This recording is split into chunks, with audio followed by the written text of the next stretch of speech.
and c square plus d square should also be equal to 1. Now we want to see whether the product of these two complex numbers also belongs to H. So let us first calculate the product. A plus IB times C plus ID. It turns out to be equal to, okay, let me write it there. It is equal to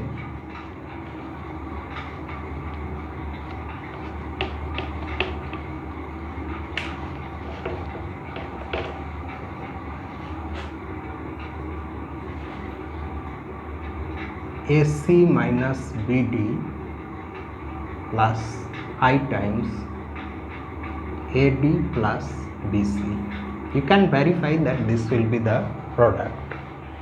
Now for this complex number to be in H, the sum, we have to calculate this quantity for this complex number. You take the square of the real part, square of the imaginary part, add them up, the sum should be equal to 1. Now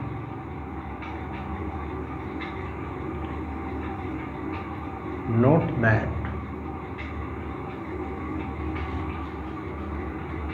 AC minus BD whole squared plus AD plus BC whole squared equals A square C square plus B square D square minus 2 AC BD plus A square D square plus B square C square plus 2 ADBC. These two terms cancel each other because each one of them has all A, B, C and D. So we are left with this A square C square plus, let's just interchange the places and write the remaining terms slightly differently. We interchange the places of B square D square and A square D square.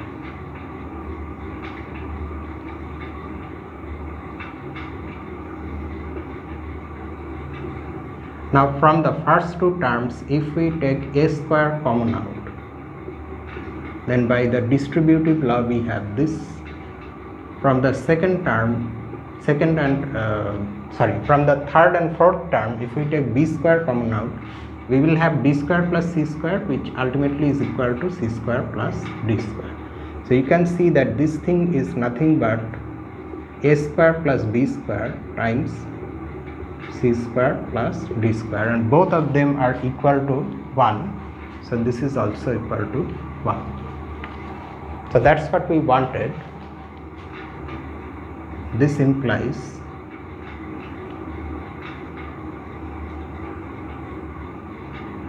A plus IB times C plus ID belongs to H. Okay. Now we have to see that the inverse of this element, say, is also in H. First of all, note that, okay, let us just digress a little bit and see how to calculate the inverse of a complex number, that is the reciprocal of a complex number, using one of the properties of complex conjugates and in fact absolute value. Say you have a complex number Z which is not equal to 0. Okay, and for convenience we are also assuming Z to be, say, alpha plus I beta, where alpha and beta are real numbers, that is alpha is the real part of Z and beta is the imaginary part of Z. Then we know that its reciprocal exists. Okay, now look at the formula. Z bar, what does it give us? Alpha plus I beta times alpha minus I beta. If we multiply the terms out, we will ultimately have alpha square plus beta square, and this is nothing but absolute value of Z whole square. So that means we have this formula. Now from this formula we can find an expression for 1 by Z, 1 by z now becomes equal to this complex conjugate of z divided by absolute value of z square. So we apply this thing here to calculate the inverse of a plus ib. Note that since a plus ib is in H and 0 is not in H, so automatically a plus ib is non-zero. So that means this condition is true, so we can calculate 1 by a plus ib.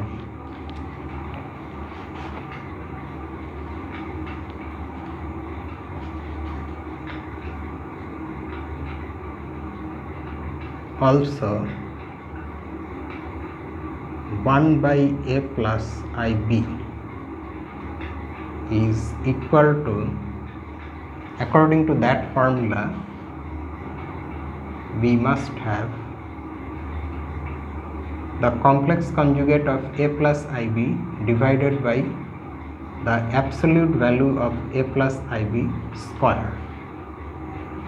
So complex conjugate is a minus ib and absolute value of a plus ib is square root of a square plus b square. That square root cancels itself with the square and we are left with a square plus b square. But we know that a square plus b square is 1. So this is a minus ib. So the reciprocal is nothing but the complex conjugate. And what about that condition, a square plus minus b square? We have to verify that also. This is equal to a square plus b square, which is equal to 1. So the real part, if you take this number, this complex number, the sum of the squares of its real part and imaginary part is still 1. So that's why this belongs to H.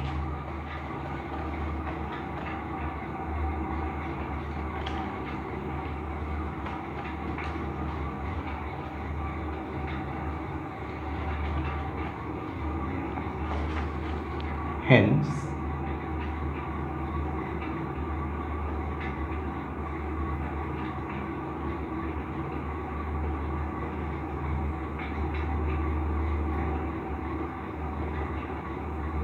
thus H is a subgroup of G. Geometrically, let us also see what this group and subgroup represent geometrically. We already know that the plane R2 is actually the system of complex numbers. The only difference between these two things is that this has only two operations in them. I'm going a little off course. Okay, we already know that there is an addition with respect to which this R2 is a group, but there is a scalar multiplication also, which is something that we will see when we study vector spaces. The difference is that this only has addition, but if you bring in the complex multiplication, then R2 becomes C. Okay, that's why we have a planar representation of the system of complex numbers. So in this geometric interpretation, we are considering our G is the set of all complex numbers except the origin. The complex number z equal to 0 is not there, and with respect to multiplication, all such complex numbers form a group. Now you consider the unit circle centered at the origin, that is the circle whose center is at the origin and whose radius is unity. Although I have not been able to draw it properly, but you can understand. This point represents the complex number 1. This one represents the complex number -1. This one represents I, this represents -I. So you can see that for any complex number on this circle, say a plus ib, its distance from the origin is 1 because it's the unit circle, and that distance is nothing but this. This is equal to 1. Since this is equal to 1, if and only if this is equal to 1, it follows that the subgroup that we have found is actually the set of all complex numbers on this circle, or geometrically speaking, the circle itself is the subgroup. Okay, so geometrically that is the whole group and this is the subgroup.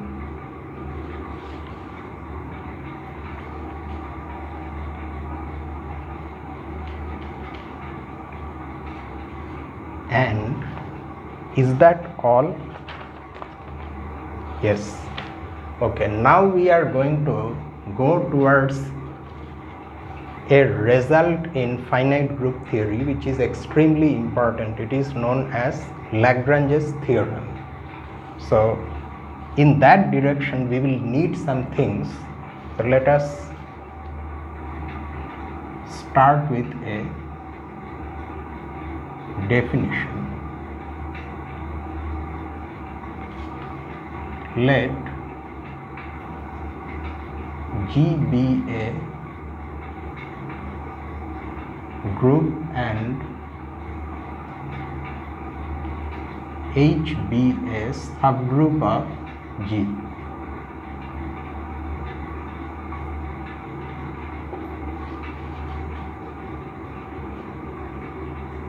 For any elements A and B in G,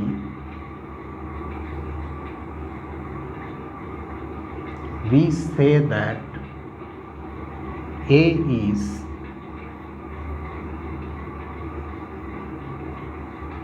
congruent to B modulo H, which we write shortly as mod H, if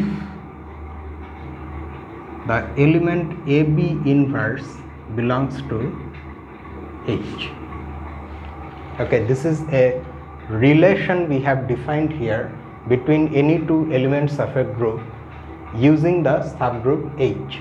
We will say that A is related to B or A is congruent to B mod H if this element AB inverse belongs to H.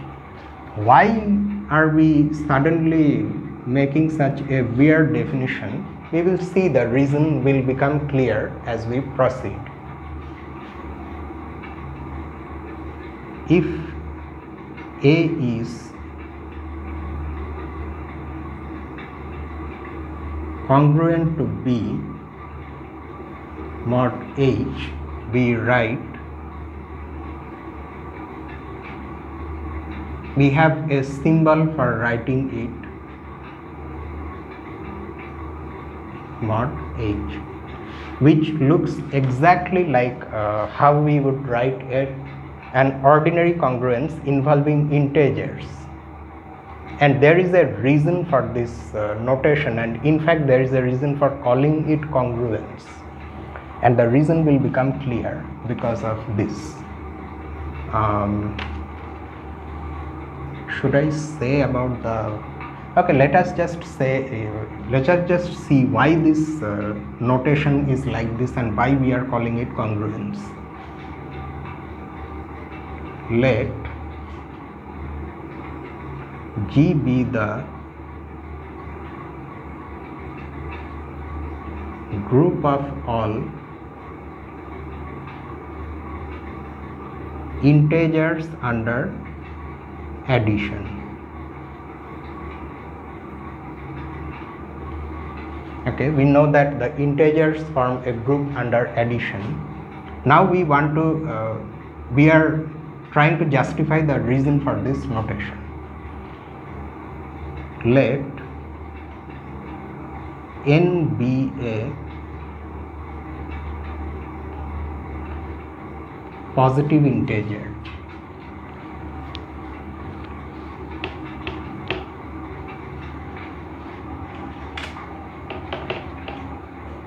Let n be a positive integer and let Hn be the set of all integral multiples of m. M is an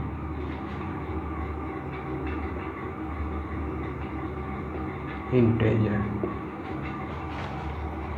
Now we have already seen that this Hn is a subgroup of G, and in fact if you recall in the examples that we have been going through in this section, we calculated this also, where n and m are positive integers, and we found out this to be equal to this, where this notation represents the LCM of n and m.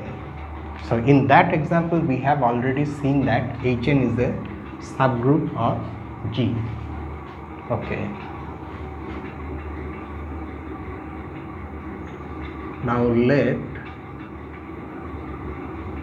A and B be two elements in G. That means since G is the set of all integers, so A and B are two integers such that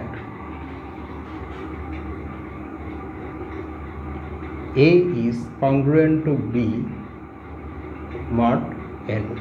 This is our ordinary congruence that we already know from section 1.3, where we define this relation.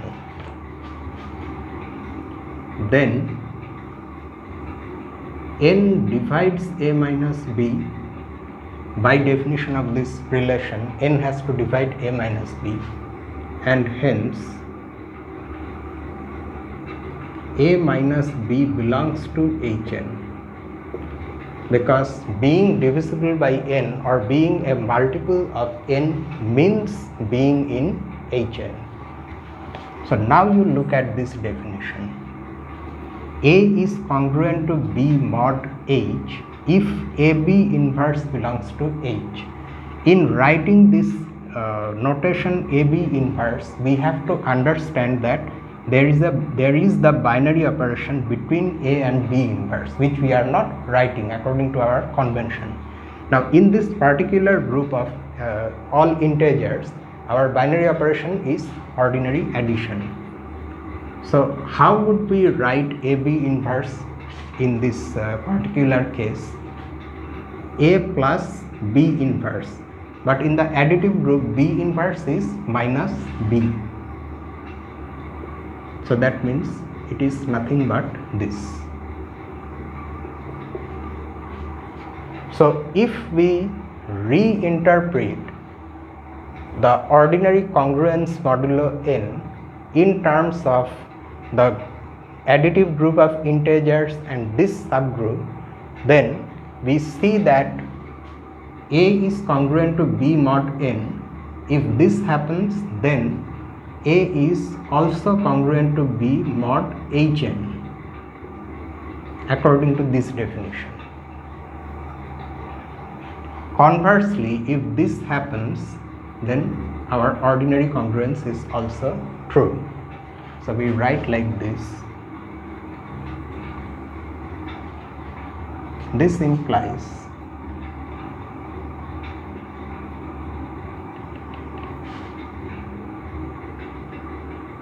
A is congruent to B mod Hn.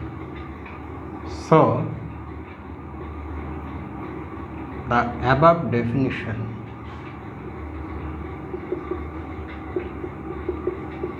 of congruence mod a subgroup is a natural generalization.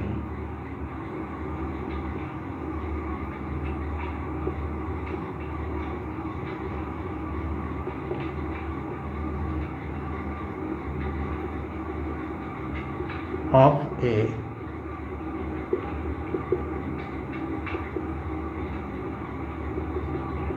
familiar relation, this one, in a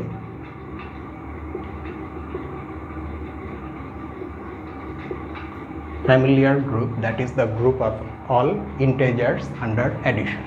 So this justifies the use of our notation. Okay, now Now the next job is that just like we proved after defining this relation in the set of integers, after doing that, just like we proved previously that this is an equivalence relation, here also we are going to prove that this is an equivalence relation. So that is our first job,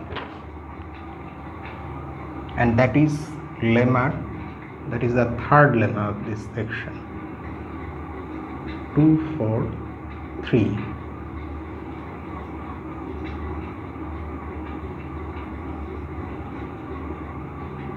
The relation A is congruent to B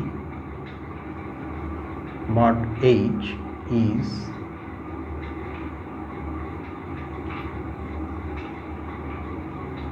an equivalence relation. The proof is not very difficult, but nevertheless we need a proof. So we need to first prove that every element of our group O, but before that, since the lemma does not mention the group itself, so we consider it. Let G be a group and H be a subgroup of G.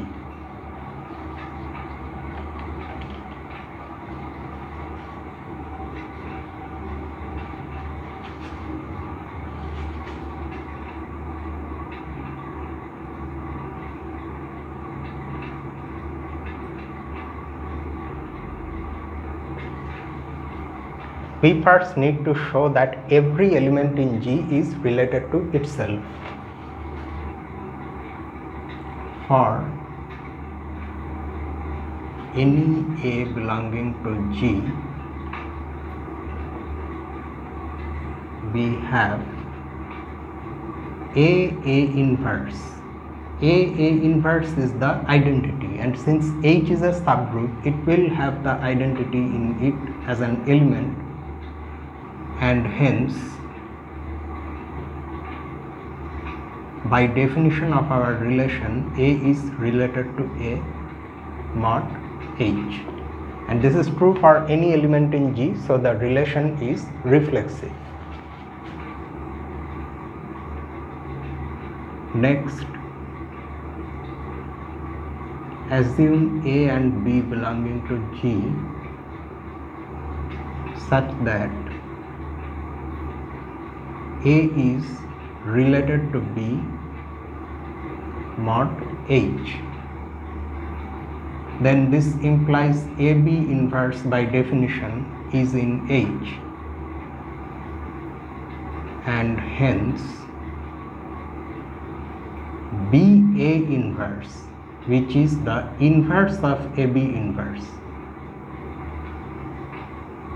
This you can clearly see, because if you take individual inverses, the order will change.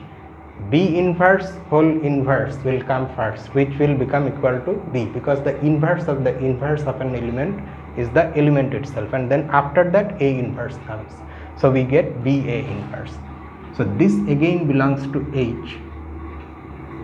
Why? Because you have an element in a subgroup, so its inverse will also belong to the subgroup. But then this implies B is congruent to A mod H. So if A is related to B, then B is related to A, which proves that the relation is symmetric. Finally,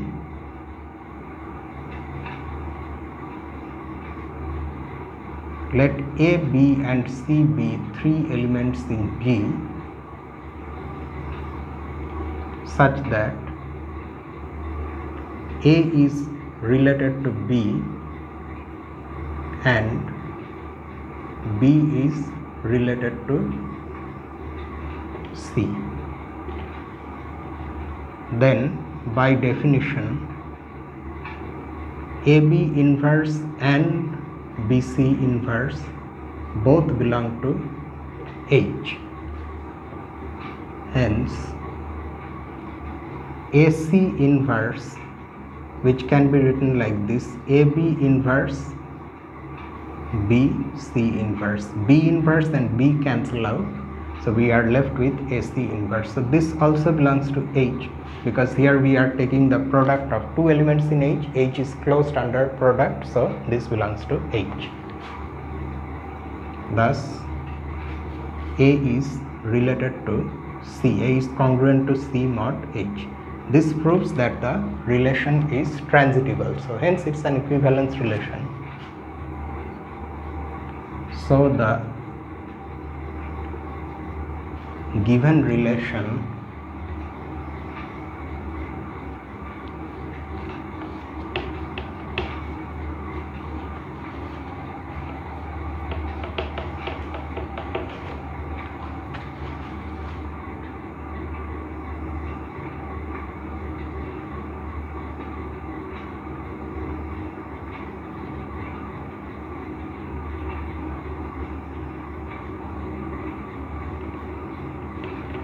is an equivalence relation on the group G. Okay, now what use does this relation have? We are now going to have a look at that, but before we do so, we are again going to see a new definition.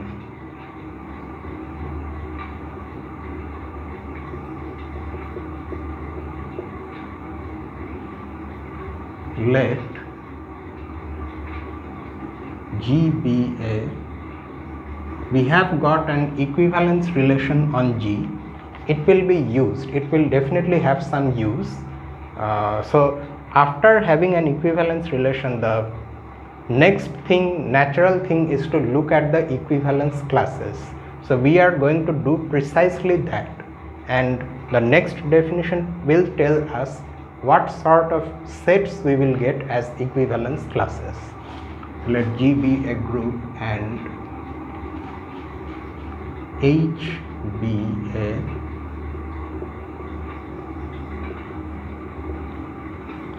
subgroup of G. Let A be an element in G. Define this symbol HA to be the set of all elements that look like this, HA, where H belongs to H. Okay, so we have defined a set, a subset of G with the help of this subgroup and an element of G. We call HA a right coset of H in G. Note this terminology carefully.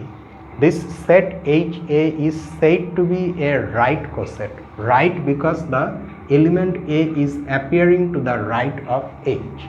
There is a left version of this whole thing also. We will see that in the exercises. Left coset, something like that is there. So this set is called a right coset of what? Of H, of the subgroup in G. In G signifies the fact that this element A has come from G.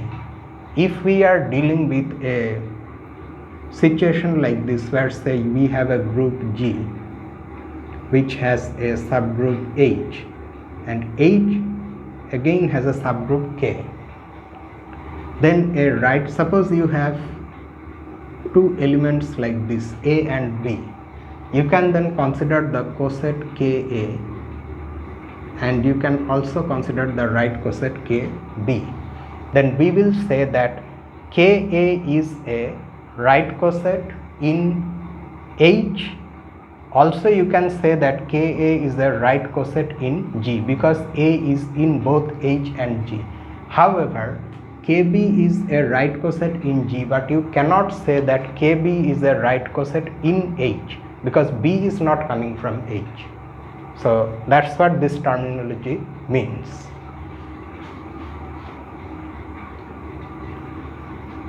And now comes the result, which says that the equivalence classes for this equivalence relation are precisely these right cosets.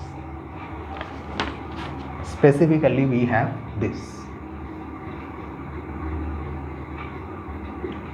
The fourth lemma.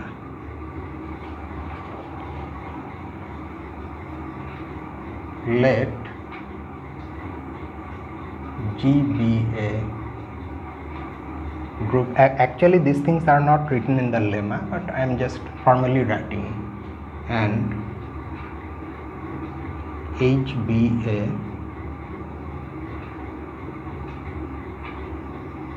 subgroup of G.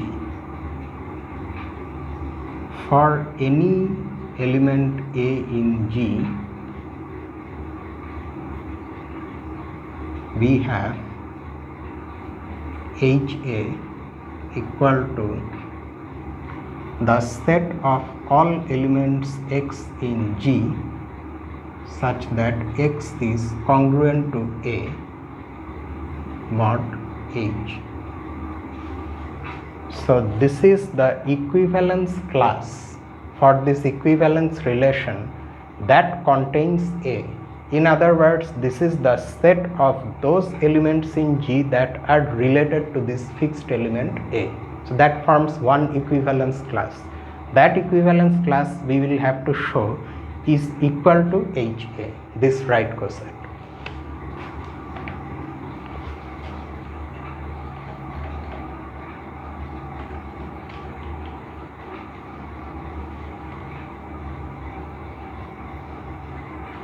For our convenience, since it's somewhat cumbersome to keep writing this set entirely, we take a symbol. So this is the proof.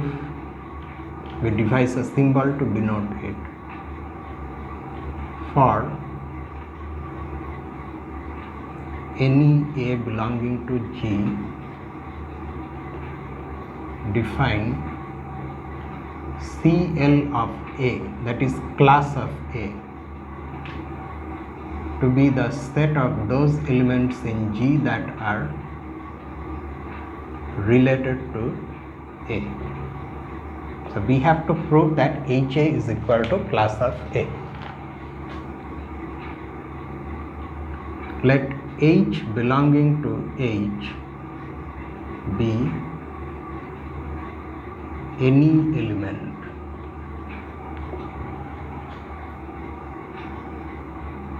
we want to prove that this element HA belongs to this class. Why? Because since H is any element in H, so HA is any arbitrary element in this right coset. So we want to show that HA is congruent to A mod H. That means HA A inverse should belong to H by definition. So since HA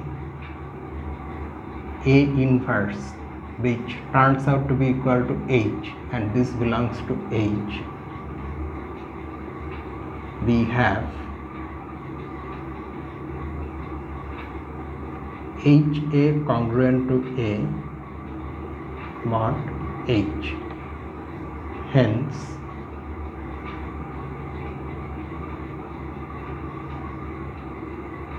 HA belongs to class of A, that is, the right coset is contained in class of A. Conversely, let X be an element in class of A. Then X is congruent to A mod H, and hence X A inverse belongs to H. Let us denote that by some element, say H.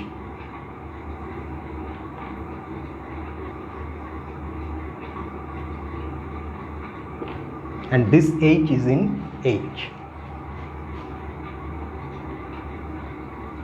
Then X is equal to HA, multiply on both sides by A from the right hand side.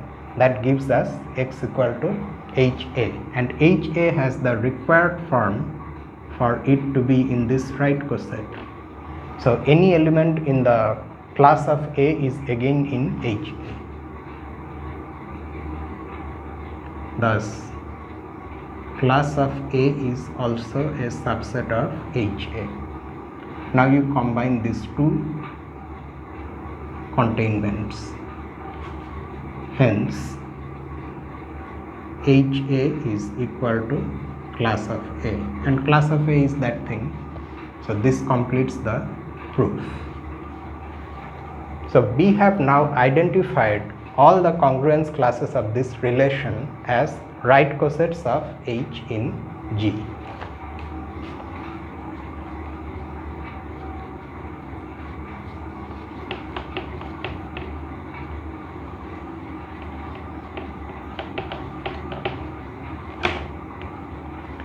Okay.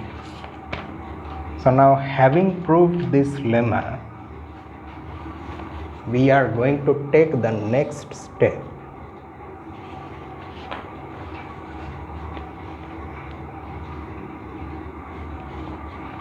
And claim that between any two right cosets of H in G, there is a one-to-one correspondence. That will be our next lemma.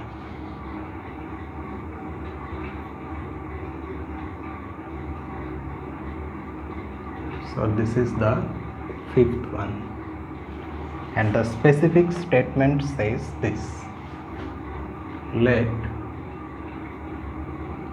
G be a group and H be a